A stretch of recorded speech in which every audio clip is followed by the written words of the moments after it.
Today, I want to talk to you about the 3 key sales skills that you need if you're a coach to land those high-end clients. The first skill that you need is you really need to understand how to create a deeper relationship with your client. And you need to do that quite quickly. This isn't about something that you want to do over a number of months. Actually, in the very first meeting, you want to be able to create that connection. And the reason why you want to do that is because the more that they feel that you understand them and that you get them, the more likely it is that they will come and work with you, that they will sign you up to be their coach. So the first thing that you need to do is listen. And really listen with intent.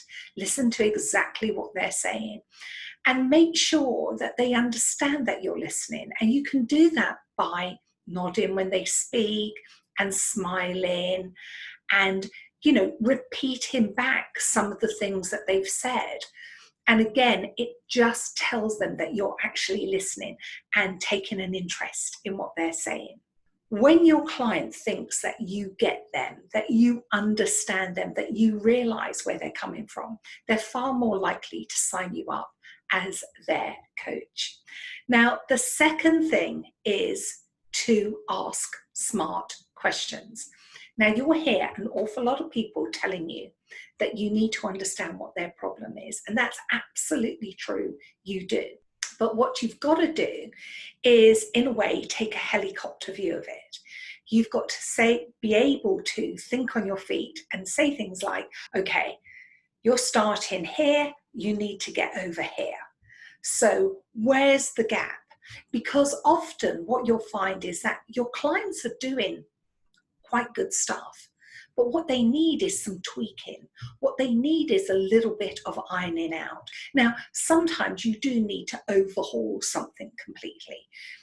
Perhaps they haven't got the right attitude towards something, or perhaps they're missing a skill set that they need to actually take on board to get them to where they want to be. But a lot of the time, it's all about tweaking and refining. And those tweaks and refines make all the difference. So you've got to ask smart questions. You've got to be able to say, what's the gap here? And in that gap, how long is it going to take them to get from where they are now to where they want to be, that end destination point? And if you can come at it with a helicopter view, so you're looking down, you're seeing what's going on, and you can repeat it back to them and give them some highlights of what they need to do, they're really going to feel that you are the right coach for them to work with.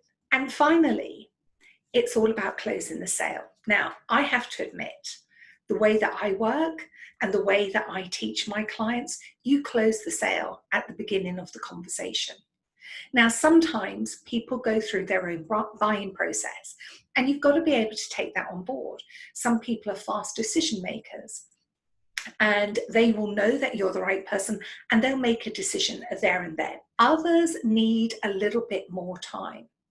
But what you've got to remember is, if you can close the sale at the beginning, if they can see you as the coach that's going to get them to that end destination point, then they will sign up with you 9 times out of 10, right there and then. So what you have to do is remember that all along the way, you're doing these little closes. Getting somebody to agree to have a meeting with you is a form of a close. Asking somebody what their objectives are and what do they want to do, they're giving you that information. That's a form of a close.